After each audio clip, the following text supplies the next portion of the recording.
Sadly, my younger boss, Mike, had treated me with disrespect, labeling me a freeloader, though I had stepped back from the demanding work. To my shock, he abruptly declared my termination, chuckling disrespectfully. Shockingly, he insisted I resign to cover his own error, threatening to pin the blame on me. Devoid of the will to fight, I departed the company. When I shared the news with my cherished wife, Sarah, she unexpectedly responded with gratitude, reminding me of my original ambitions. I am James, a 45-year-old worker. For the past 20 years, my college sweetheart and I have been devoted partners. While we haven't been blessed with children, our life together is filled with contentment. After graduating, Sarah secured a position at a prominent company, but she willingly resigned to become a devoted homemaker following our marriage.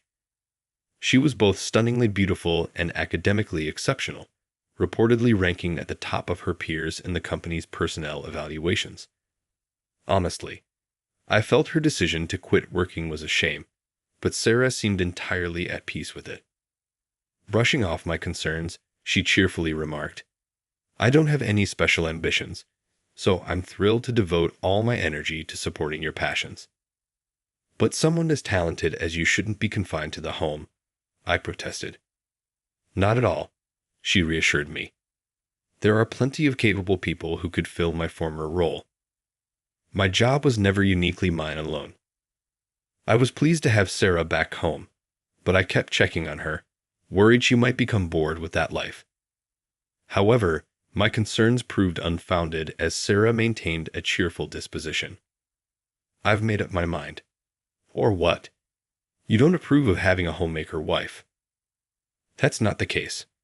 I'm happy to return to you." "Humph. I'll do my best to prepare delicious meals." For the next 20 years, Sarah has kept our home tidy and continued to serve up delectable meals for breakfast, lunch, and dinner.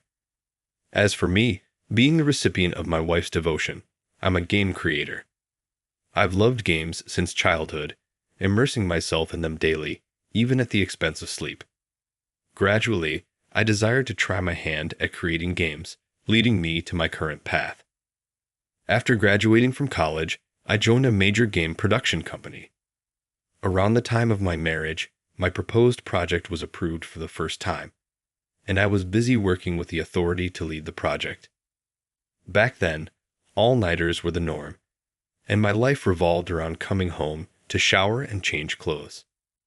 After some thought, Sarah's unwavering support prompted a pivotal moment in my life a few years into our marriage. A college buddy approached me with a surprising proposition: to launch a mobile game development company together. This friend had joined a rival firm after graduation and frequently shared insights over casual drinks. The business idea emerged unexpectedly during one of our casual conversations. "Hey James, what do you think about starting a game studio with me?" "A game company? I never contemplated that before." "Your games are hugely popular, but the profits go to the company, right? Doesn't that frustrate you?" "Well, I'm content simply creating the games I'm passionate about. I never even considered entrepreneurship." I was caught off guard, struggling to respond, as the concept of starting my own venture had never crossed my mind. "You're too naive. You have the talent. Don't you ever think about using it to do what you want, earn more, and make Sarah happy?" "I don't possess such exceptional abilities," I admitted. "But what about the massive success of the recent game you spearheaded?" "Surely that wasn't just a stroke of luck," my friend countered. "I wasn't solely responsible for that achievement," I clarified. "Oh, stop being so modest. And let's not forget the constraints of being a salaried employee. Don't you ever yearn for more creative freedom in game development?" My friend's words made me realize the limitations I faced as a company employee, hindering the full realization of my game development vision. "More freedom. That's certainly appealing to me," I acknowledged. "Are you considering it? Do you think it's actually achievable?" "It's not a matter of whether it's possible or not. We'll make it happen." Haha. And so, we spent the night discussing our business plan over drinks, well into the late hours. A year later, We each contributed $20,000 as startup capital and established our own small company. We rented a rundown apartment unit to serve as our office. My friend handled the sales, planning, character design, and backgrounds, while I focused on scenario writing and programming, covering all aspects of game development. During the year leading up to our resignations, we diligently created mobile game apps, and within 3 months of launching our business, we began distributing them. In the past 15 years, our game development company has transformed itself into a renowned industry giant. We now employ over 500 skilled individuals, having released several hit products. As the business expanded, I decided to take a step back from the demanding daily game design work around 5 years ago. This allowed me to prioritize a healthier work-life equilibrium at my own pace. While I no longer lead major projects, I now serve as an advisor to our younger team members and pursue creative writing whenever the mood strikes me. I strive to arrive early at my workplace and take advantage of the flexible scheduling system to leave by 5 p.m. This is my new routine. Unfortunately, a colleague named Mike, who was swiftly promoted to a managerial role in just 8 years, often criticizes my work ethic. Mike used to impress me with his ambition, but his aggressive demeanor has become counterproductive in recent times, as he frequently directs it towards me. Today, as I was reviewing some documents alone, Mike approached me from behind and remarked, "You seem to have plenty of free time. And sure you're actually working as well." However, I was simply examining some interesting material. Mike then exclaimed, "Material? Ha! You're not even handling any significant tasks, yet you're acting all important. It's clear you're not doing anything, you freeloader."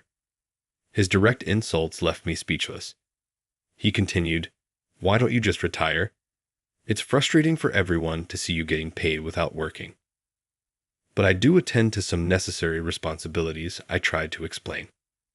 "Oh, spare me the excuses," Mike retorted. "It's infuriating to see someone like you." Dealing with Mike's constant criticisms had become a source of distress for me. Our meetings were filled with harsh judgments, leaving me struggling to find a way to address the situation. The verbal abuse only intensified as time passed. One day, a particular incident unfolded. Mike abruptly called out to me, his tone laced with anger.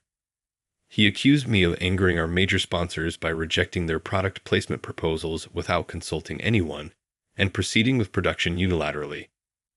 Confused, I tried to explain that I wasn't even responsible for any game production work related to the sponsors. However, Mike's loud outburst in front of many colleagues left me feeling anxious and on edge.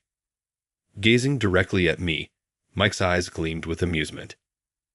"I've overlooked your neglect of duties, but I can't allow you to keep costing the company. You're dismissed." "Dismissed?" "Yes, the board has already been informed." "Ha! Just gather your belongings and go."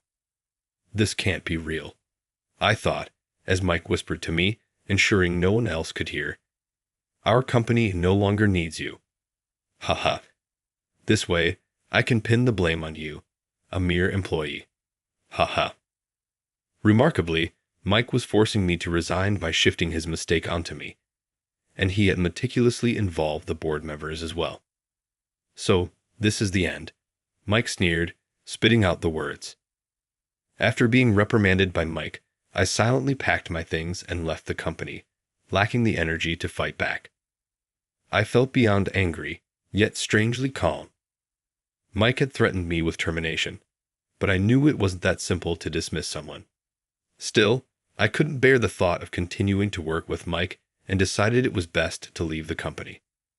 After starting my own venture, I became even more consumed by my passions, neglecting other aspects of my life.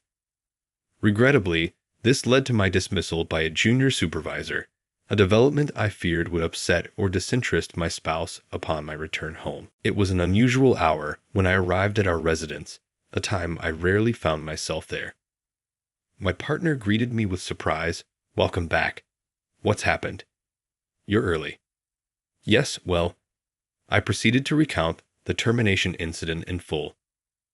My spouse listened intently, then responded with a warm, understanding smile, quite unlike the frustrated expression I had anticipated.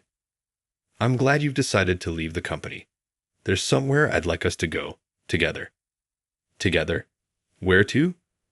My wife didn't answer my question, but stood up with a smile and hurried me along. She said we were going to have a delicious lunch and led me to a busy downtown area close to our home. As we walked down the busy main street lined with office buildings and fashion malls, people approached my wife, occasionally shaking hands. Are you Sarah? I'm a fan of yours. I'm so thrilled to meet you. Thank you. I came to this restaurant today because I saw it on your blog. Really? That makes me happy. I was utterly bewildered, staring dumbfounded at my wife, who had become a celebrity. After the crowd dispersed, Sarah turned back to me. Surprised? Yeah, a bit. What's going on, Sarah? Are you a celebrity? When you were busy with work, chasing your dreams with such dedication, it made me want to do something too. Is that so? Yeah, so I started a blog. A blog? I couldn't hide my surprise at my wife's unexpected revelation. Yes, I began sharing information about beauty, delicious restaurants, fashion, and other things I like. It got a great response, and now I'm somewhat of an influencer. Saying that, Sarah revealed the truth with a slight blush. Indeed, Sarah had always been beautiful and popular in college, but I had no idea she had become so famous through her blog that people would recognize her on the street. She told me more about it, mentioning that the blog has a large readership, which generates a significant amount in advertising revenue. Do you despise me for keeping this a secret and doing it on my own? Of course not. I'm really proud of you for garnering so much attention and thriving. Thank you. It's all thanks to you, James. Thank you for giving me the chance to change. Now that you've quit your job, I was hoping you'd support me in return. Hearing my wife say that everything was thanks to me, I was reminded of how I felt when we first started my company 20 years ago. I was completely absorbed in game development. 15 years ago, I made a significant decision to pursue my dream of creating the games I wanted, starting a business with a friend. That passion led to a sense of accomplishment as the company grew, and we created all the games we wanted. However, Sarah's words made me realize that my desire wasn't just about being a game creator, but about wanting to grow the company as one of its founders. Now, with many talented young employees having joined, I felt the work had become routine and less innovative, making it less interesting. This growing concern about the company's direction prompted me to reach out to my friend. He, too, felt the mobile game development industry was saturated with rivals. Moreover, we needed to create more innovative content to ensure the company's future. As a result, we decided to hold a shareholders' meeting. On the day of the meeting, I wore a suit for the first time in a while and visited the conference room of the company I had left. Among the familiar faces was Mike, and I felt disheartened to see him. Apparently, he had been buying shares and was attending the meeting. I tried to pass through the entrance without being noticed, but Mike quickly spotted me and approached with a sneering smile. Hey, James. Feeling lonely after getting fired? Lol. Mike cheered. Mike, you seem as energetic as ever, I replied, attempting to joke back. However, my attempt only made Mike turn serious and start berating me. What does a fired employee like you want here? You better leave. Lol. It's embarrassing and pathetic to hang around with lingering attachment. Lol, he sneered. No need to worry about me, I said. Shut up and just get out. Don't make me say it again. Get out of here, Mike demanded. I casually dealt with Mike's persistent harassment and waited for the shareholders' meeting to begin. Soon, the meeting started with my friend, the president, taking the stage as the chairperson and declaring the meeting open. The meeting proceeded, and it was time for Q&A with the shareholders. When I raised my hand, Mike, who had followed me to the next seat and had been pestering me, tried to stop me in surprise. Come on, lol. Raising your hand is so embarrassing. Stop it, lol. A minor shareholder like you should stay quiet. Lol. You're disrupting the proceedings, Mike mocked. Ignoring Mike's heckling, I looked towards the host, and my name was called. Mr. James, thank you for joining us today. Please go ahead with your question, the host said. My question is this.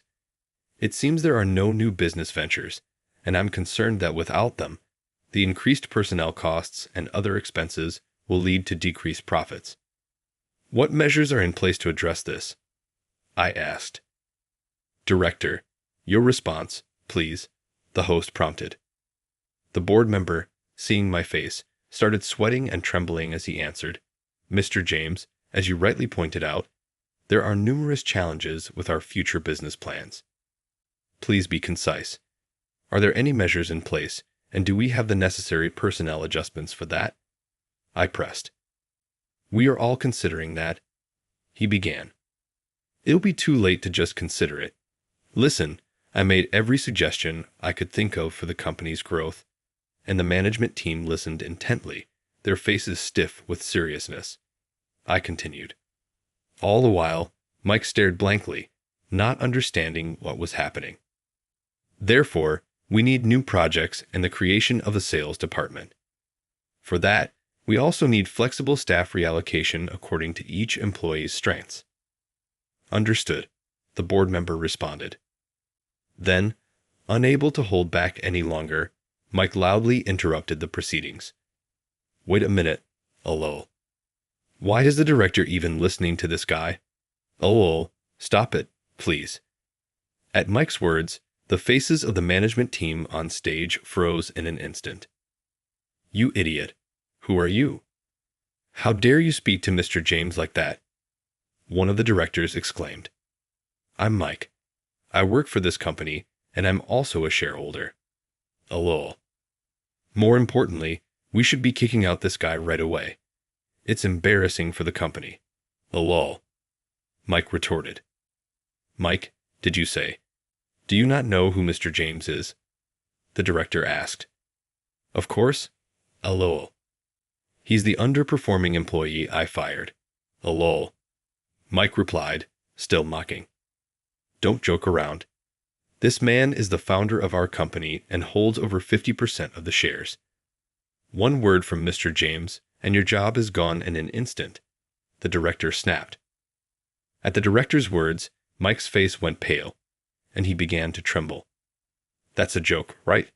This can't be serious. He was just a useless employee shoved off to the window. Mike stammered. Then, my friend, the president, who had been silently watching, spoke up angrily but calmly. It's all true. James is my friend. We both contributed equally to the capital when we founded the company, and you dare to call him such names. Faced with the president's glare, Mike started desperately trying to excuse himself, shrinking away. I didn't know. I mean, he always seemed to be doing the easy jobs and leaving on time. I had no idea he was a founder. I'm so sorry. The company exists today because of the initial game production work done solely by James, and you fired him. Ridiculous. Please, I'm begging for forgiveness. You're fired.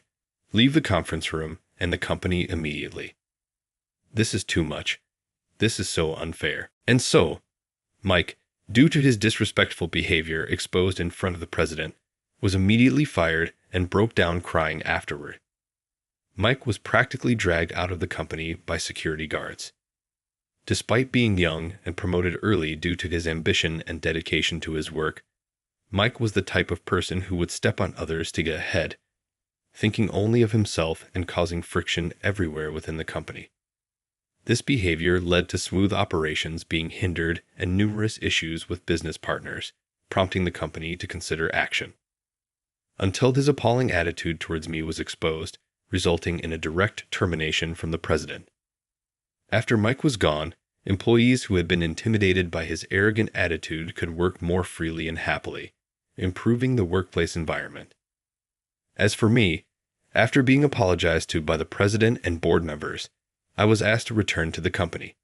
They were unaware of Mike's attempt to fire me, thinking instead that I had left the company of my own accord. I apologize for leaving without explanation due to my feelings at the time. I also expressed my wish to work in human resources upon my return, not game development. Since starting the business, I've felt strongly that a company is made up of people, and by selecting the right personnel and placing them in the right positions, the company can grow even more.